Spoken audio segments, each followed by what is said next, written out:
Добар ден, почитувани, следите уште една нова телна амбуланта. Денес сите се жалиме дека ни недостасува енергија. Се чувствуваме уморно, дури кога не правиме ништо.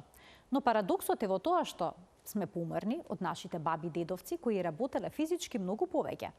Зошто постојано чувствуваме како батериите да ни се испразнети? Дали денешниот човек е поуморен од обврските или од сопствените мисли? Што може да направат оние што велат дека едноставно немаат сила за ништо во текот на денот? За се това разговараме со професор доктор Мирјана Јовановска-Стојановска, психолог. Останете на телна, а поставете и прашање во програма.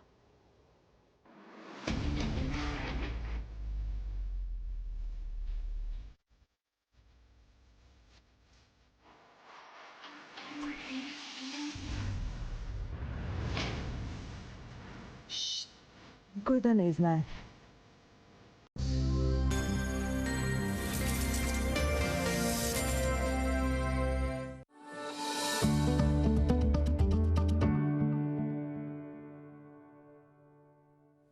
Зошто сме уморни и кога ништо не работиме? Дали на ова прашање има едноставен одговор? Ќе прашаме професор доктор Мирјана Јовановска-Стојановска, психолог, гешталт терапевт.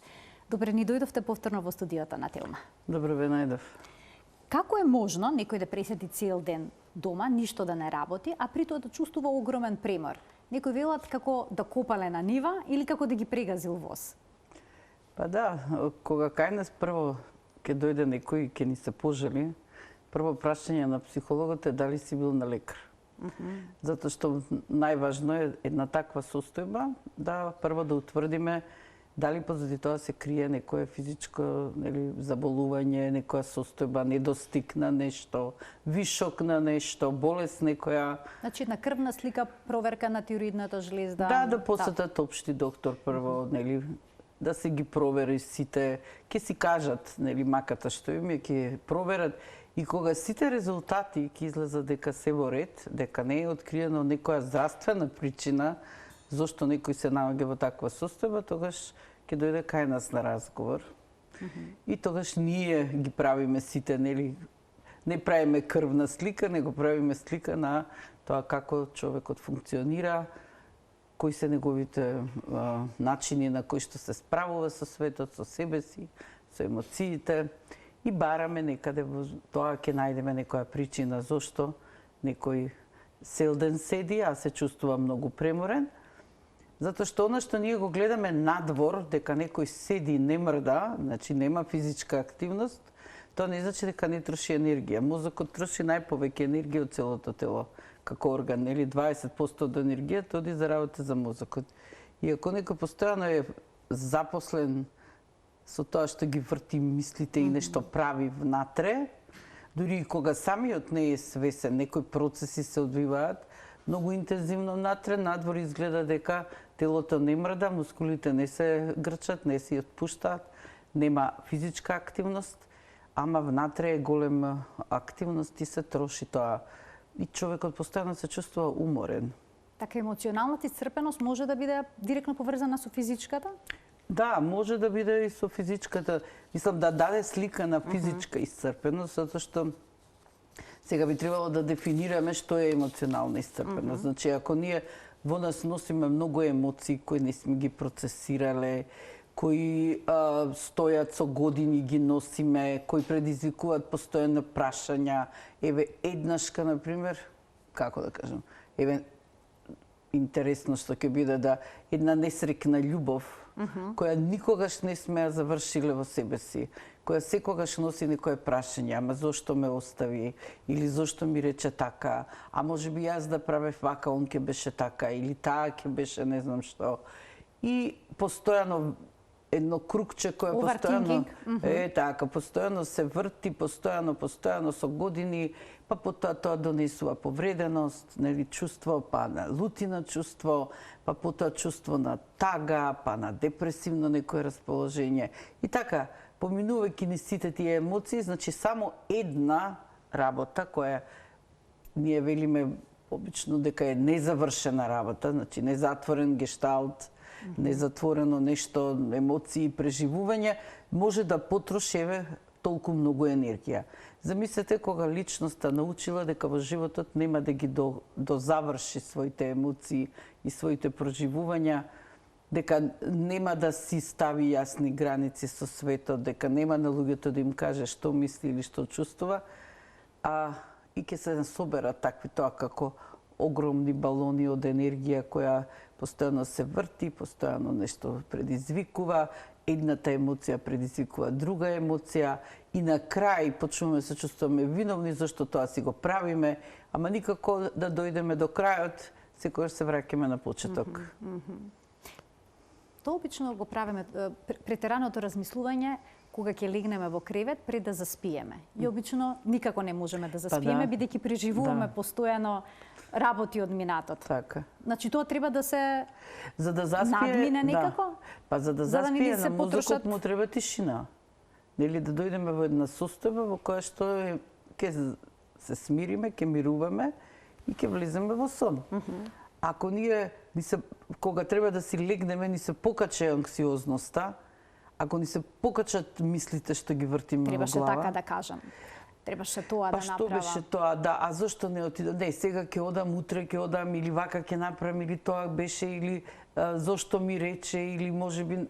Значи, во сите варијанти можни. Тоа работи од пред 10-15 години понекогаш. Да, јас сум била сведок, например, кога луѓето денеска разговараат за нешто случило пред 40 години и кога ги прашав добро кога беше тоа, значи мислејќи дека тоа е пред 2-3 недели, 4 недели, зашто многу живи се описите, многу се јасни емоциите кои ги изразуваат, повреденоста, лутината, а вие мене не ме почитувавте, мајка ти и татко ти направија тогаш кога дојдов да те побарам за жена, ми рекоа вака и вака, и ти истото сега. А кога се случило 40 години они се во брак, они разговараат за нешто што било пред 40 години, сосема живо, сосема... А таа енергија, значи 40 години стои, ја носат во себе. Таа енергија црпи. Дали тоа значи дека нерешените семејни конфликти меѓу членовите на семејството може да ја исцрпат енергијата, а при тоа да не сме свесни за тоа?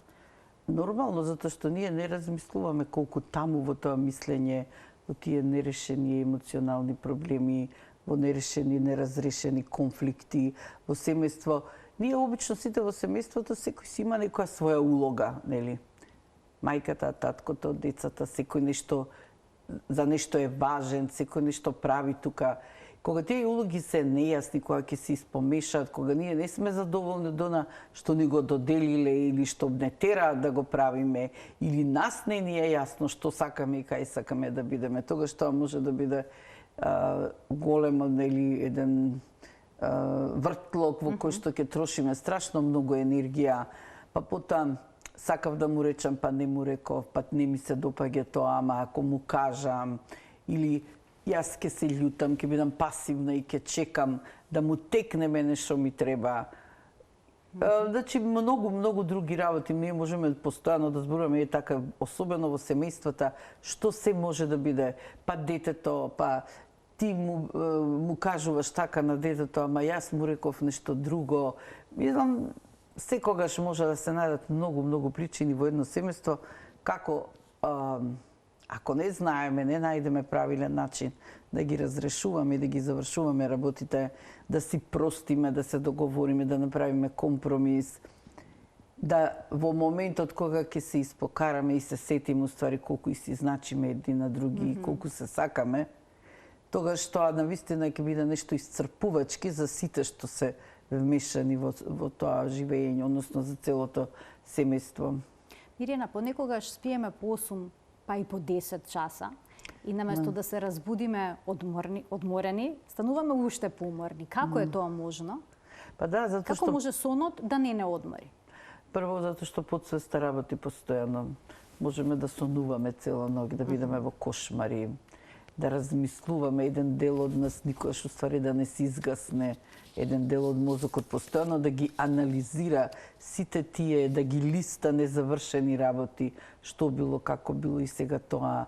Соништата може да не изморат, затоа што да се наполнети со многу емоционална енергија преживување или да се разбудиме од сонот веќе со нешто тука присутно како чувство во нас дека нешто ќе се случи или ни се случува или нешто сме преживеале.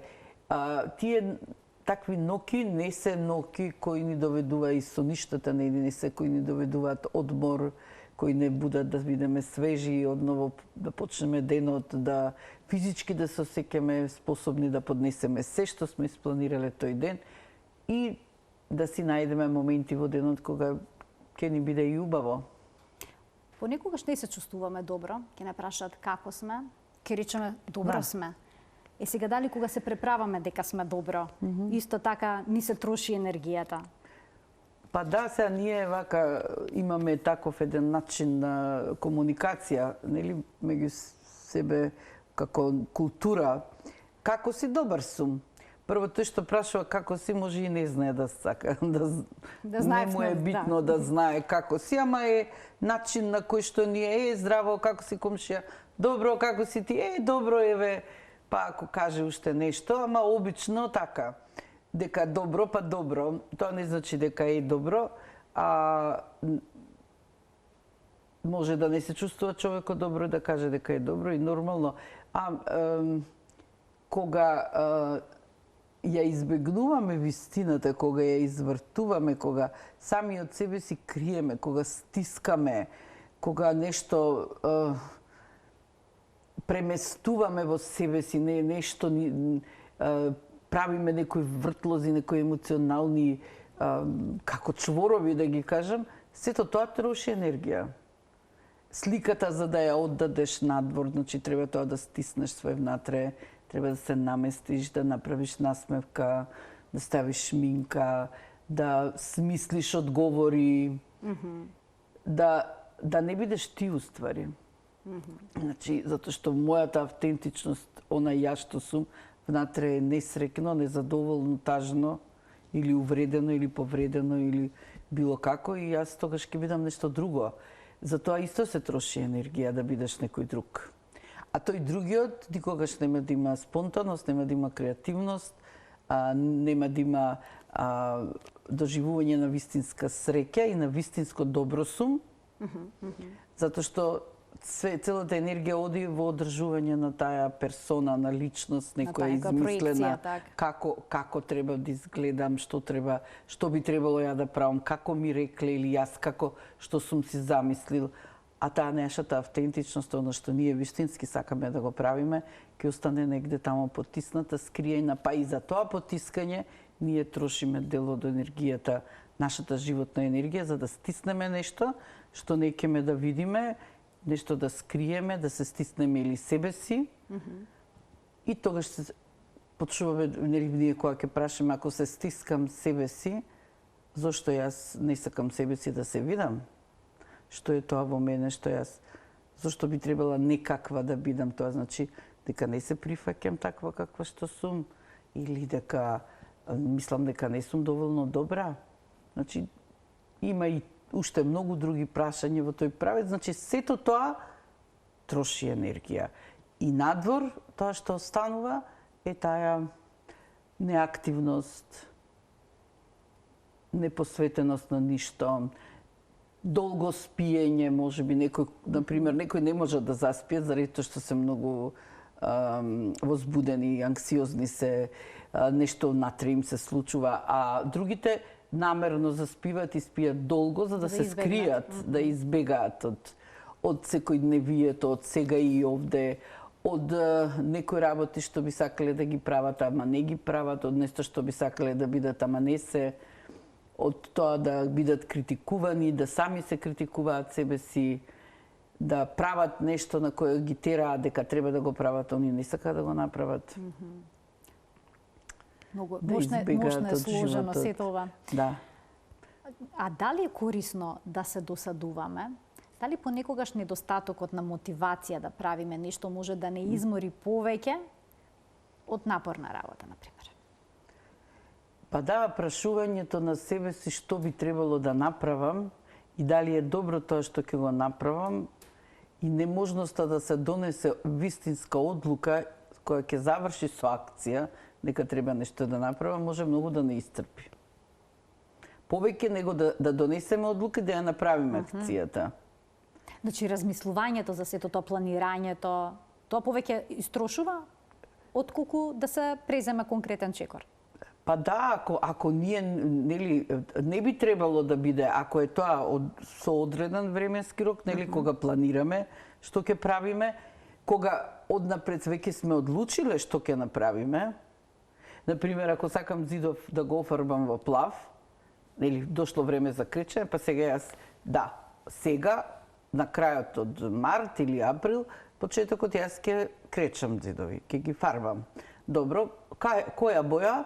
Плави ќе бидат. Аха, добро. Со која боја ќе одам таму у продавницата, ќе прашам таму, знаат, добро, ќе ми покажат нијанси, ќе купам бојата, добро, што ми треба за тоа? Ми треба четковано, добро, ќе одам, ќе земам, ќе дојдам. Јас сама ќе фарбам или ќе викнам некој или пријатели ќе дојдат. Аха, ако дојдат пријатели, добро, треба да им направам нешто за ручек, нешто да ги почастам, добро. Значи, вака иде едно планирање и во тоа нормално дека се троши енергија, ама таа енергија се троши и се враќа. Ние сме енергетска батерија, нели? Имаме постојано една биохемиска, топлотна, електрична енергија која нашите клетки постојано работат и ја и произведуваат енергијата. И кога вака сме активни, кога планираме, нашиот мозок нели е активен, прави различни комбинации, размислува, донесува одлуки, а физички сме активни, ние ја обновуваме енергијата и на крајот од денот останува задоволство на завршената работа. Значи, ништо повеќе не ја обновува толку многу енергијата како задоволството дека сме потрошиле енергија и дека сме си ја завршиле работата. Што би изгледало, како би изгледало кога би сакала да го офарбам овој зид? Затоа што па едно 5-6 години све не можам да се решам да го офарбам. Зашто лани имав тоа, па пред лани не знам кога, па после пред таа година кога решив, ама више дојде есен, па беше ладно, а пред таа година бев болна, нешто не ми беше добро, па не е.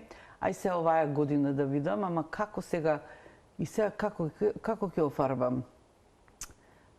Да го оставам да биде вака бел или некоја боја друга да му на... А кај ќе идам сега, кај ќе купувам? Ја не знам какви бои треба, нели? Не знам. Ај ќе се јавам утре таму кај тие што знаат. Аха, па не знам сега, да видам некој мајстор да побарам. А колку пари се тие мајсторите? Аха. Колку енергија потрошена за еден цит. Да, е така. И на крај нема да офарбам ништо. И вечер кога ги си легнам, нели, ќе останам со истата мисла. Дали бојата да ја сменам на зидов, да остане бела или некоја друга боја да ставам? И како да најдам мајстор, а колку пари ќе ме кошта мене тоа, мајсторов, и бојата, ама на крај стварно не знам каква боја треба да купам. А шо ми треба мене за да фарбам? И ќе си седам во тоа. И после ќе се јавам некому, па тој нешто ќе ми каже како негово искуство било, што нема да се совпаѓаш со она што јас го мислам, па ќе...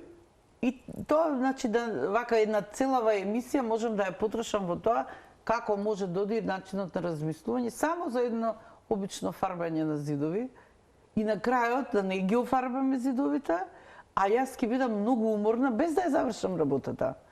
А овој што си ги офарбал за зидовите, задоволството што го доживеал од завршената работа, потроши стварно физички многу енергија, ама на крајот, кога задоволно си легнал вечерта, уморен сум, ќе си легнам и ќе си отспијам. Овој што цел ден мислел и со денови може тоа да трае, и со недели може да трае, и да помине летово, еве сега сме март, значи негде во ноември да си речам, па стварно оваа година и нема што да фарбам, веќе ладно е, не е добро. И да, значи, месециве што поминале, и така во животот ние можеме вакво нешто да си правиме со многу работи. Или скоро со сите работи. И потоа, нели, кога ќе бидам разочарана дека не сум завршила ништо работа, потоа ќе почнам да се сомневам во сопствените способности, во сопствените можности, во сопствениот начин на размислување, да се лутам на семејство зашто не ме поддржале, па зашто ти не ја донесе таа одлука сега да фарбаме оваа лето?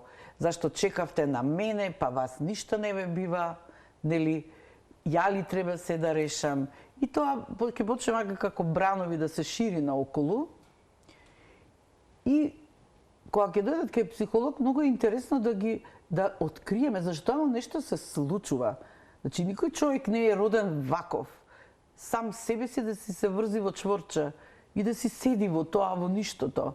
Не е ништо, надвор изгледа ништо, мислам, во тоа вртлопче, во тоа замрсеност, таа конфузија. Зошто? Што се случува со личноста? Пака интересно е вака да видите како моди мисловниот ток, како...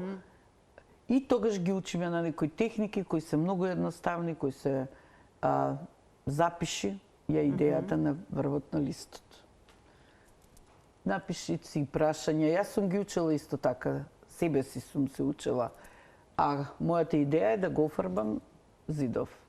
А што мене ми треба за да дојдам да ја реализирам мојата идеја?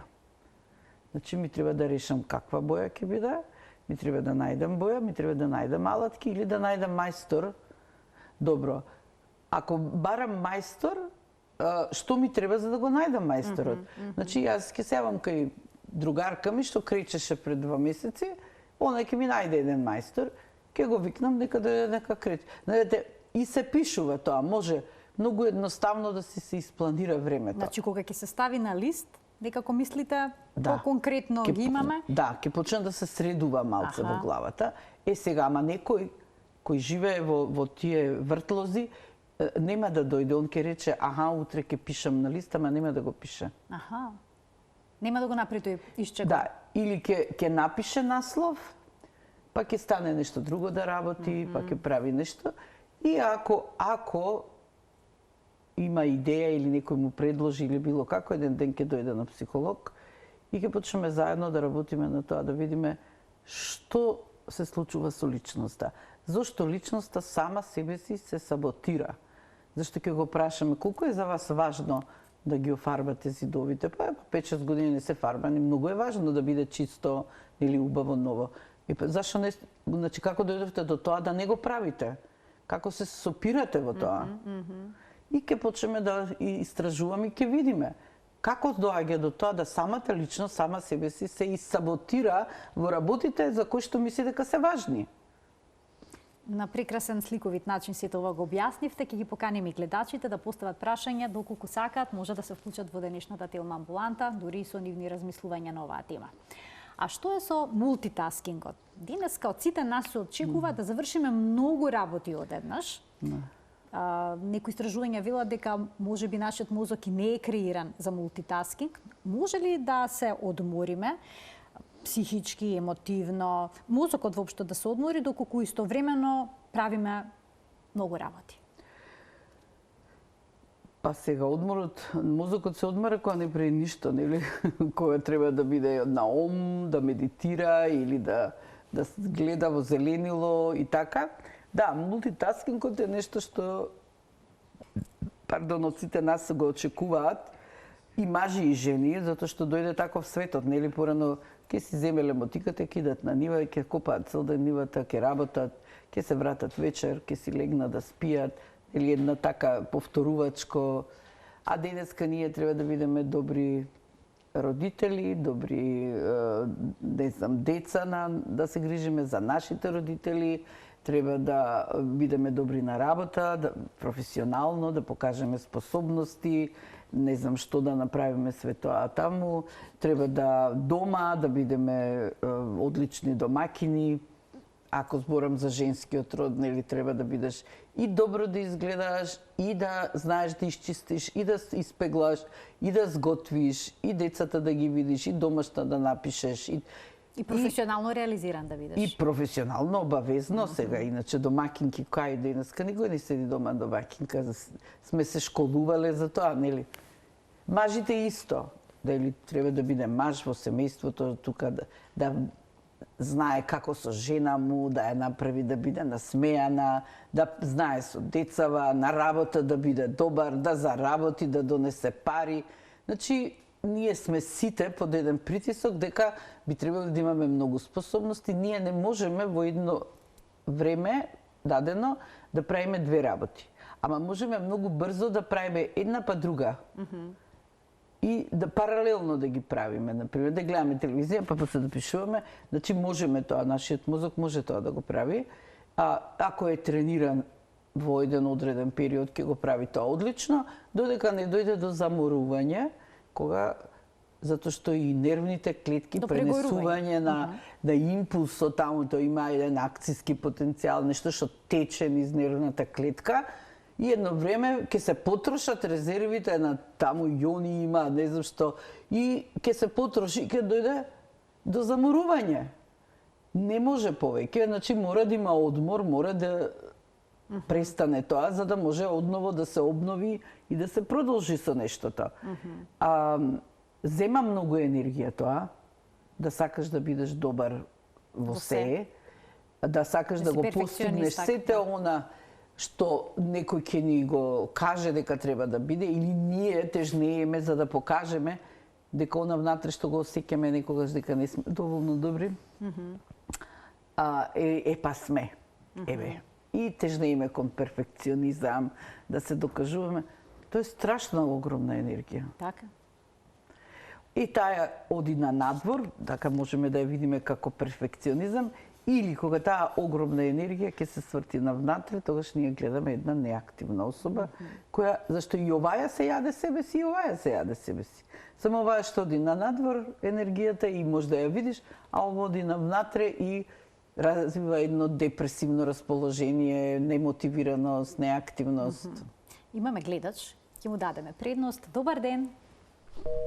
Си исклучил гледачот, продолжуваме понатаму. Што е со скролањето на мобилниот телефон и социјалните медиуми? Дали тоа може да не релаксира, да не одмори или пак уште повеќе да не измори? Па како и се, нели, се може од некои активности што се и тоа до некој степен, ако знаеме како го користиме, зашто го користиме, во кое време и колку време го користиме и што таму гледаме, може да биде, например, одмор.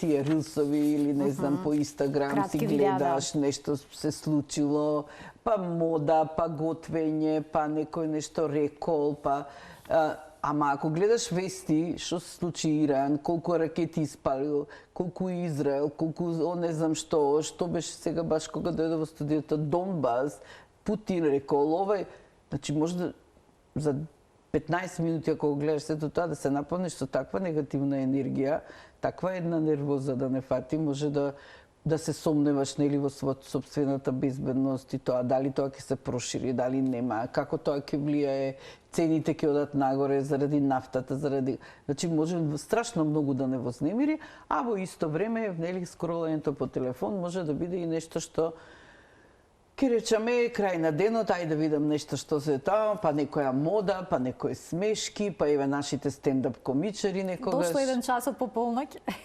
Па да, ама за тоа треба да се размислиме дали во 1 сат, затоа реков, значи колку, каде, во колку сат, колку време ќе биде, кои се содржините што ги гледаме, зашто во 1 сат на полноќ, едино ако не сме трета смена и мора да не одржи нешто будни, не би требало да скроламе по телефонот. Тоа е време за спиење. Го држиме мозокот буден тогаш во време кога не треба да биде буден. Значи нешто треба да си знаеме во кое време, колку е тоа, да си дадеме нешто себе си. Ако интересно е, ние не можеме да престанеме да се користиме со овие цивилизацијски модерни, што да ги речам, интернетот, мрежите и сите она што може достапно сега да го видиме, да го слујам, да идеш на YouTube, да идеш видеа, да видиш случки во светот, да видиш, не знам, ја TikTok немам, ама луѓето зборуваат дека многу видеа од нели секаде има. Ама не во 1 на полноќ, или не во текот на работата, или не кога би требало ствари да станеме да одиме да разговараме со децата или со партнерот, или не заеднички кога седиме на вечера. Затоа што тоа е момент можеби да си го дадеме себе си, еве денеска пола сат, ќе дојдем дома, дај да видам што се случило нешто, да знаеме кога да се сопреме, зашто ако не се сопираме, тогаш се јавува нешто што наместо да не одмори, да не релаксира и да видиме некоја содржина која е интересна, може да биде бегање од сегашноста. Значи, како го пресекуваме разговорот и блискоста со роднините, со децава, со партнерката, партнерот, со тие околу нас, седејќи на телефон, се отсекуваме од тоа. Така да, мислам, треба една друга емисија цела да направиме за ова. За скролањево. Ќе направиме, бидејќи... И како си се сечеме во животот, ги сечеме контактите, седиме заедно, например, и секој седи на својот телефон. Најдобар рецепт за отуѓеност е тоа. Да. Во современото општество имаме гледач. Ајде да му дадеме можност да го постави прашањето, овој пат се надевам дека успешно ќе се вклучи. Добар ден. Ало, добар ден. Повелете, во програма сте. Видете, едно кратко прашање и поздрав до почитуваната гостинка. Ви благодарам. Прашањето ми е следно. Дали анксиозноста, вознемиреноста доведува до деморализување, што викаме ние, губење на сила, губење на волја за живот, губење на волја на сите тие можности што треба да ги исполниме во текот на еден ден. И тука е, јас си мислам, заморот, исцрпеноста, недостатокот на енергија.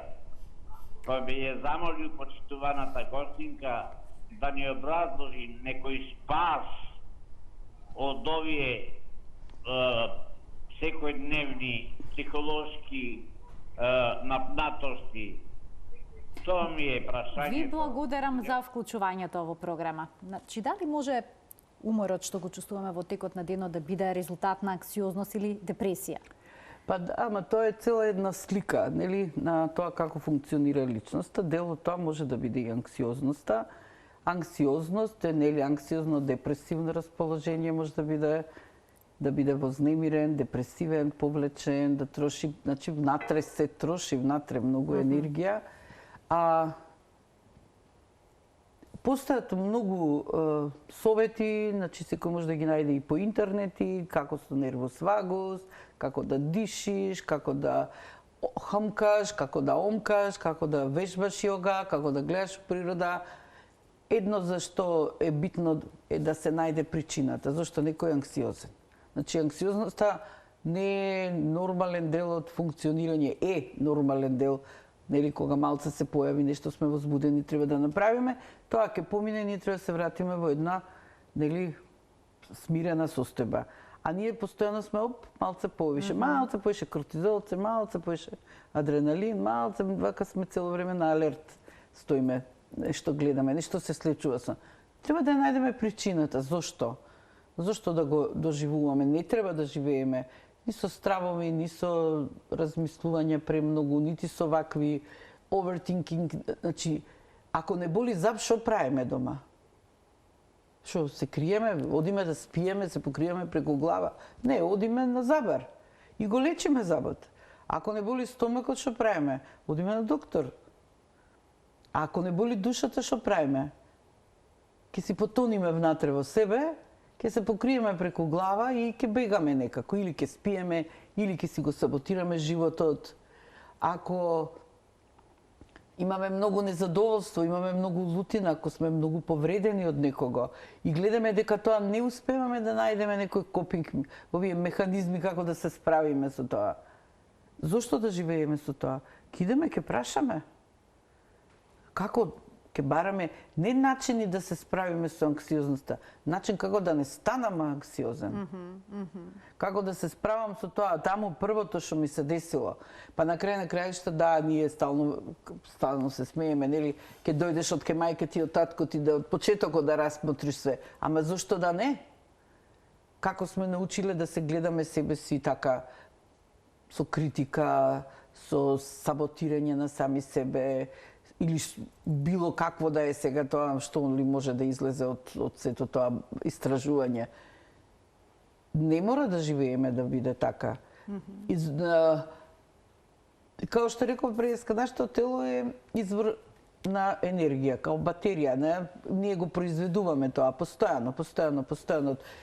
може би ќе дојде до едно заситување, ќе се одмориме, ќе се напиеме нешто, витаминчињева, па енергијата. Сите што вежбаат го знаат тоа дека ќе се одвежбаш саат време, ќе се испотиш, мислиш дека не можеш повеќе да мрдаш и после половина сат мислиш дека можеш уште еднашка тренинг да имаш. Ќе зборуваме за пасивен и за активен одмор веднаш по вклучувањето на следниот гледач. Добар ден.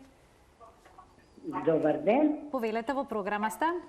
Сега добар ден. Мене ме интересира како прво да ја поздравам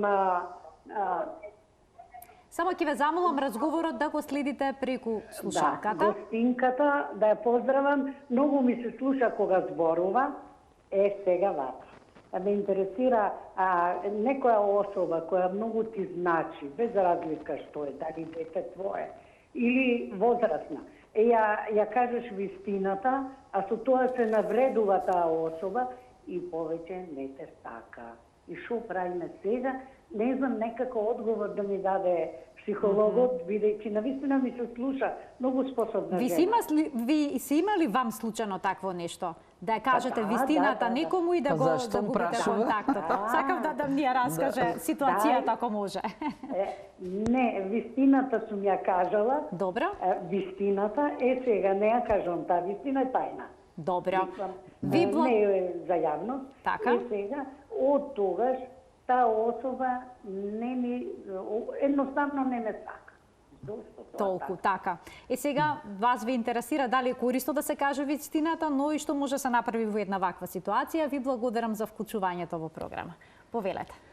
Да, нели постои таа приказна за вистината и за лагата, кога заедно се бањале таму во езерцето и излегла лагата, си ја обликла лиштата од вистината и отишла по светот.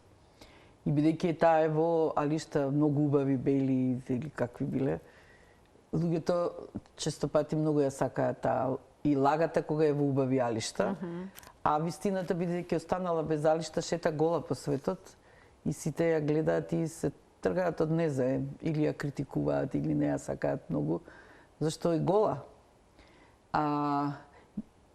И сите совети што велат за вистината, нели, вистината ослободува, вистината да, така е. Сега, треба да ја сакаме вистината. Ама има начин како може да ја кажеме. Во тоа е тајната, како да се каже тоа. Како? Начинот на кој што ќе се соопшти. Затоа што џабе ние ќе му ја кажеме вистината некому, ако тој таму, а ние сите така, не ќе ме баш многу некој да ни ја каже вистината вака, да ни направи тука дупка на чело, него сите ние сакаме негде да си така, си имаме некоја слика за себе, за своето однесување, за сето тоа. Да, би сакале да се подобриме, ама не некој многу да ни го руши тоа.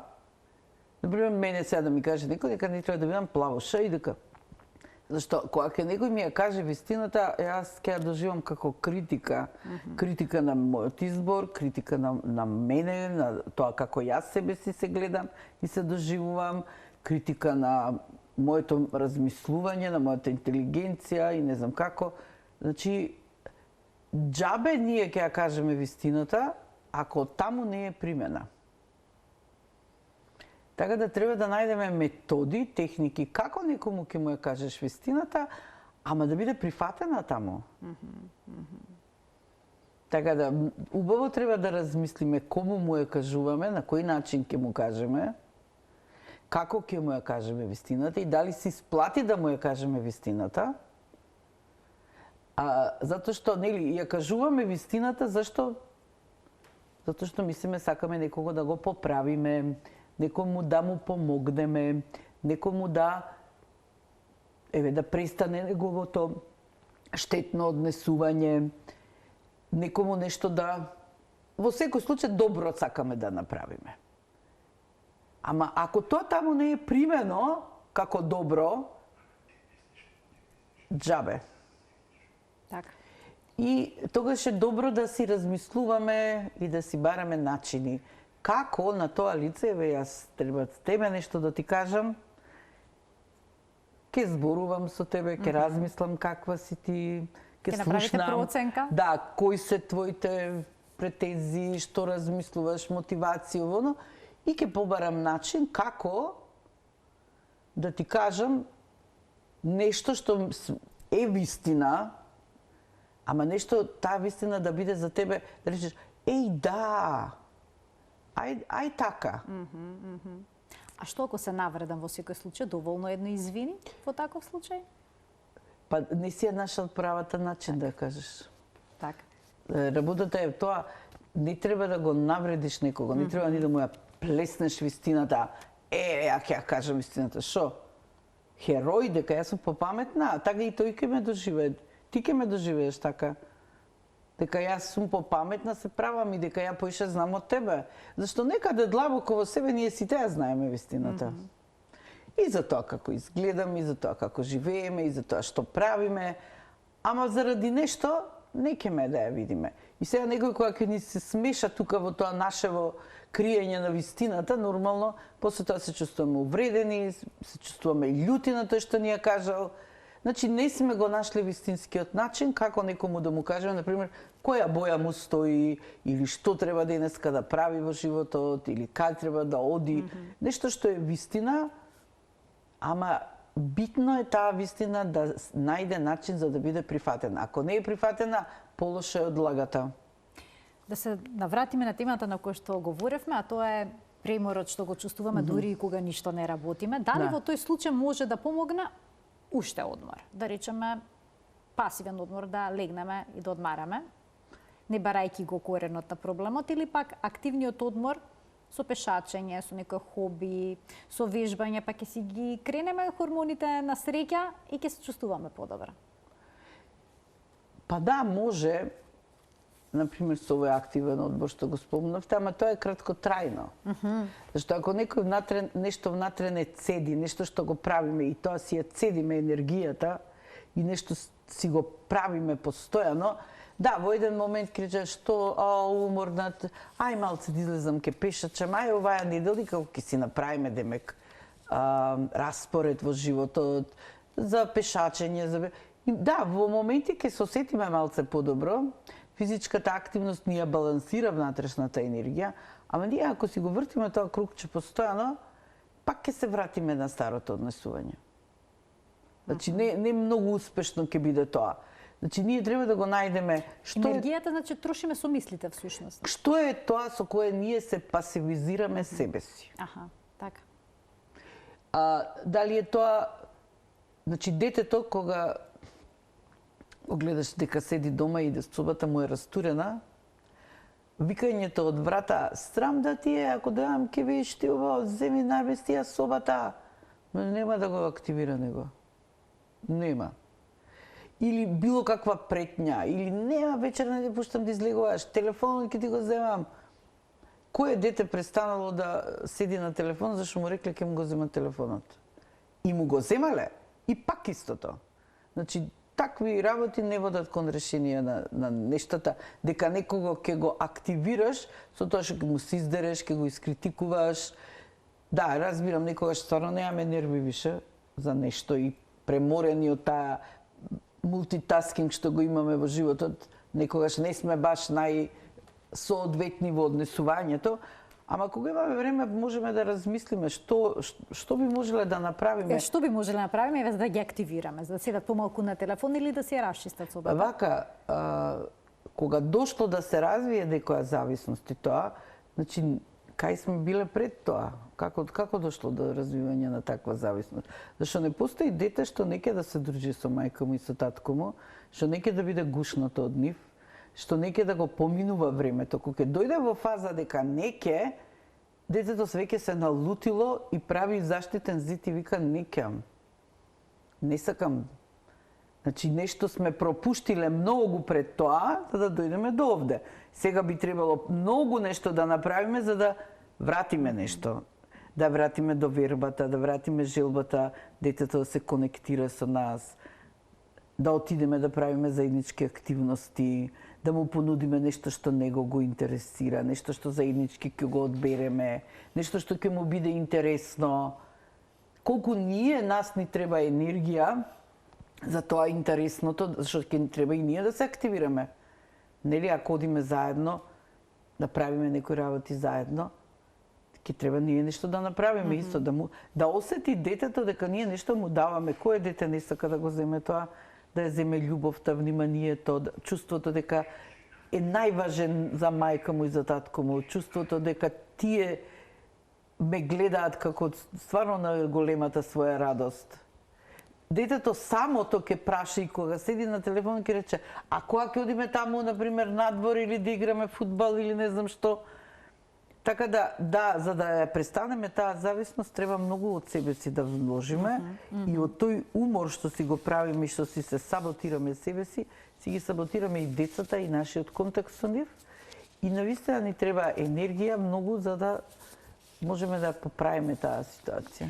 Веќе го пуштија од режија, ова е еден тест, доколку исклучена физичка причина за умор, да процениме колку всушност ние сме емоционално исцрпени. Еве сега гледачите може да одговорат кратко со да и со не. И според бројот на одговори да видат докаде се со енергијата. Значи првото прашање: дали кога ќе се разбудите наутро по 8 часа спиење се чувствувате еднакво уморни како и кога сте легнале? Вез можете си запишете. Дали ако некој ве покани на активност што многу ја сакате, например омилено хоби, средба со драг пријател, однесаш чувствувате налетна енергија и заборавате на уморот? Следното прашање: дали често чувствувате тежина во рамената или па главоболка, иако не сте кревале ништо тешко тој ден? Дали кога конечно ќе седнете да одморите, вашиот мозок веднаш почува да прави листи со обврски или да превртува стари грижи во главата? И последното прашање кое што треба да одговорите со да или со не: дали се чувствувате изморено дури и од наједноставни социјални интеракции како купување во маркет или краток телефонски разговор? Јас имам 5 од 5. 4 од 5. Што тоа значи?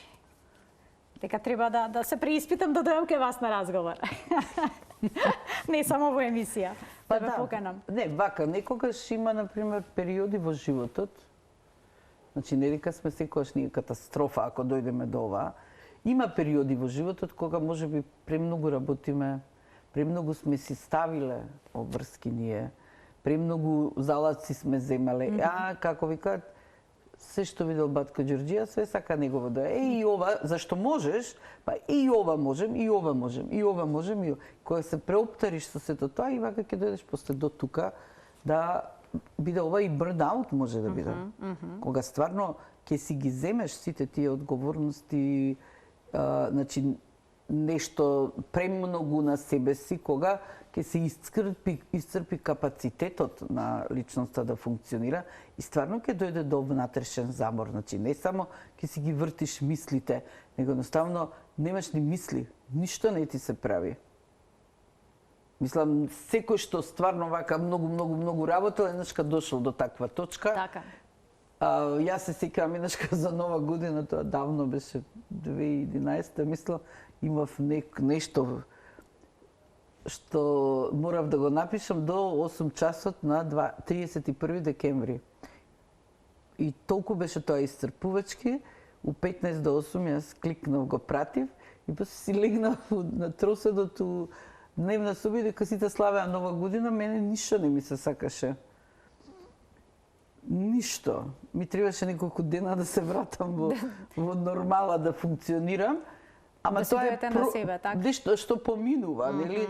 Ке се исцрпиш во нешто, или тогаш кога докторатот требаше да го брана, значи ке влезеш во нешто свесно, ке се исцрпиш до крај, после стварно треба време да се врати енергијата, да си ги наполниш батериите. Да се наполни батериите. Значи тоа се периоди во животот кога може да се доведеме да им одговориме со да на овие 5 прашања. Ама тогаш исто ќе се прашаме, значи како се доведов до ова, дали е тоа некоја моја одлука, некој мој избор. Ако тогаш можеме, нели, свесно исто да избереме дека можеби ај малце ќе успорам или не, додека не го завршам тоа, после ќе се одморам или било како, или не сме ни биле свесни дека сме дошле овде, тоа е она вистинското за кое и почна емисија и затоа почнаме да збориме тој умор, кога ние не ни знаеме зашто сме уморни. Не правиме нешто, не сме решиле ќе ја усмерам таму енергијава моја, него едноставно правиме нешто, внатре се случува и ние више не знаеме што е тоа, ама не кеме ништо. Уморни сме постојано. Уморни од животот, нема смисла, уморни од роднините, уморни. Треба да си ги решиме сите тие работи што сме си ги собрале. Немаме време да продискутираме она што мотивационите говорници велат, размислуваме позитивно и се ќе биде така. Вака, пак на некој когнитивно ниво, на ниво на размислување, на разумно. Да, вистина е тоа, размисли позитивно. И ај размислувај позитивно. Кога не можеш. Ако имаш толку многу незавршени работи, како ќе размислуваш позитивно? Ако се крва ти била ваква, ако шефот ти бил таков, ако жена ти е ова, ако мажот ти не знам што, ако децава не знам си мислел не завршиле тоа што сакаш, што или не знам што се случило таму. И како ќе размислуваш позитивно? И па тогаш ќе не мачи бојата над зидот, да. каква да биде, кога ќе посакаме да искречиме. Јас ви благодарам многу за вашето денешно гостување во Телма амбуланта, прекрасно појаснување за сите овие денешни дилеми. Па јас се надевам дека ова е, вака ги сакам овие ваши емисии, затоа што и се надевам дека тоа е поттик за луѓето што ги гледаат, дека ќе почнат да размислуваат за себе си повеќе и да најдат повеќе начини како ќе се грижат за себе си и можеби нешто ќе сменат во животот, за да покрај сите умори и неубави работи што им се случуваат, најдат време и да се одморат и да направат нешто убаво за себе. Така. Ви благодарам уште еднаш за гостувањето, ќе им се заблагодарам и на гледачите што и денеска беа заедно со нас. Почитувани ви посакувам пријатен ден.